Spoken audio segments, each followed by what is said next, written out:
Il est professeur de mathématiques d'origine africaine, exerçant en Guadeloupe. Il publie un roman, Le Chant des peines, chez l'Harmattan. Edine Nedelkovski. Guillaume Veligadji, bonsoir. Bonsoir.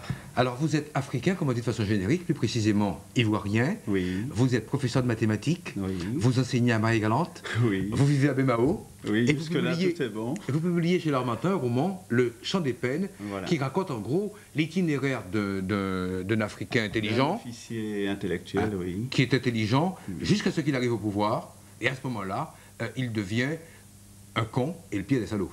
Disons qu'il n'est pas arrivé au pouvoir, lui. Il veut juste faire changer, faire bouger la société. Et c'est ceux qui sont au pouvoir qui l'empêchent d'aller au bout de ses idées, de ses objectifs. C'est pas un itinéraire africain classique, tout ça? Non, il n'est pas classique parce que dans le cas d'espèce, lui, il est officier. Généralement, on trouve des intellectuels qui sortent de la Sorbonne et puis voilà, ils sont professeurs, ils sont ceci ou cela. Là, c'est un officier de l'armée qui est brillant intellectuel et généralement, on est habitué à voir des gens de l'armée qui n'ont que le certificat d'études primaires. Là, on a affaire à un intellectuel de l'armée qui réfléchit et qui veut faire bouger les choses. Vous le voyez d'abord comme un intellectuel ou d'abord comme un militaire? Comme un intellectuel, oui. Et quelque part, ce parcours un peu bizarre, là, ça ne vous rappelle pas des situations que nous pouvons connaître ailleurs en Afrique, mais aussi quelque part en Guadeloupe? Mais bien sûr, on peut les connaître même ici, hein, on peut les connaître ici. D'ailleurs, quand j'ai été reçu par certains de vos collègues, on m'a dit qu'il y a quelque temps, de jeunes et brillants intellectuels qui revenaient de la métropole, comme ils disent, avaient connu des difficultés similaires. Donc on peut retrouver ces cas d'espèce ici. Alors qu'est-ce qui vous a pris, vous, le professeur de mathématiques, le rationnel, de vouloir écrire un roman? Mais disons qu'on se réfugie derrière un roman. Hein. J'aurais pu faire un essai, là ça aurait pu engendrer d'autres choses, mais j'ai choisi le roman parce que j'ai fait une promesse à quelqu'un de raconter l'histoire de son fils. Et voilà. Donc, en fait, vous racontez une histoire véridique, romancée. Voilà, avec les couleurs du pays, avec la réalité de ce pays-là. Alors, vous êtes ivoirien, vous êtes parti en France très jeune, vous avez aujourd'hui la double nationalité, c'est-à-dire que vous êtes français d'origine ivoirienne, oui. Vous avez choisi de venir vivre ici avec votre épouse qui est aussi ivoirienne. Oui. Quel regard jetez-vous sur cette île où vous avez débarqué et où on peut vous prendre parfois pour un créole alors que vous ne l'êtes pas? Ah, mais on me prend pour un créole. Hein. Chaque jour qui passe, on me prend pour un créole. Ça ne me déplaît pas. Hein. Seulement pour répondre à votre question, moi, je suis militant syndical et j'ai été frappé en venant ici. J'avais déjà certaines idées. J'ai été frappé par... ça n'est pas... Il ne faut pas que les Antillais y voient une critique virulente majeure, mais par l'irresponsabilité devant les choses. Le fait que les gens n'assument pas leur destin.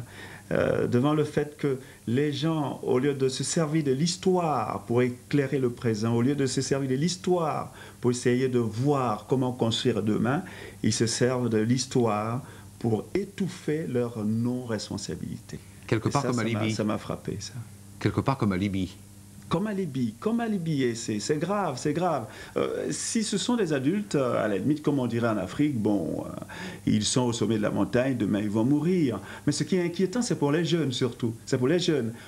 L'esclavage, oui, ça a été notre histoire, mais on ne peut pas se servir de l'esclavage comme un alibi. On ne peut pas dire qu'on a cela dans les gènes pour ne pas agir. Vous auriez souhaité que nous regardions vers le futur plutôt que vers le passé? Ah, toujours, il faut regarder vers le futur. Nous sommes allés à l'école des Blancs, comme on dit en Afrique. Nous avons appris, nous avons les mêmes diplômes que les Blancs. Non mais c'est fou ça. Nous sommes sortis de là ingénieurs, enseignants.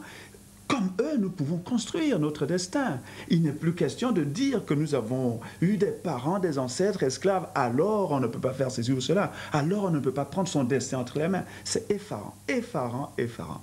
Non, parfois ça me met hors de moi-même parce que bon, en Afrique, on s'est un peu interrogé sur l'époque de la... Mais des années 50. Oui, des années de Et colonisation. voilà, c'est ça. Et on avait cherché à comprendre s'il fallait rester sous le joug colonial ou avoir son indépendance.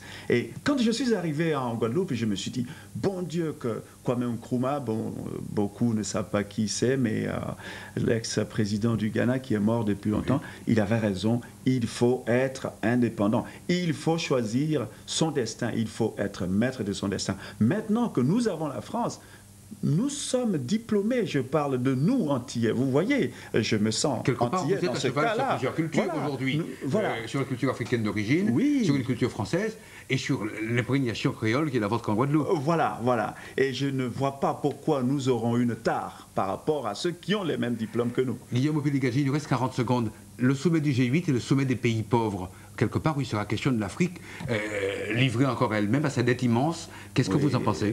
Hélas, ça, bon, on n'a que 40 secondes, mais le sommet des G8, pour moi, c'est une rigolade. Ils sont obligés de se barricader dans les forêts pour tenir un sommet.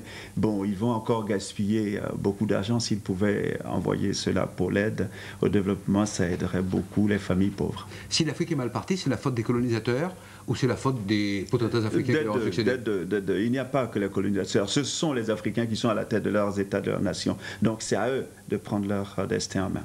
Voilà, votre bouquin donc, se trouve dans toutes les bonnes librairies, Le Chant des Peines. Il est édité chez L'Harmattan, 175 pages, voilà. 15,25 € quand le prix unique du livre s'appliquera. Oui, la boutique du livre, un peu plus cher actuellement. Puis à la boutique de la presse, un peu partout en Guadeloupe. Voilà, merci beaucoup. C'est moi Bonsoir. qui vous remercie, merci. Merci beaucoup, messieurs. Dans un instant, les nouvelles du temps, la météo et puis le journal pour revoir toute la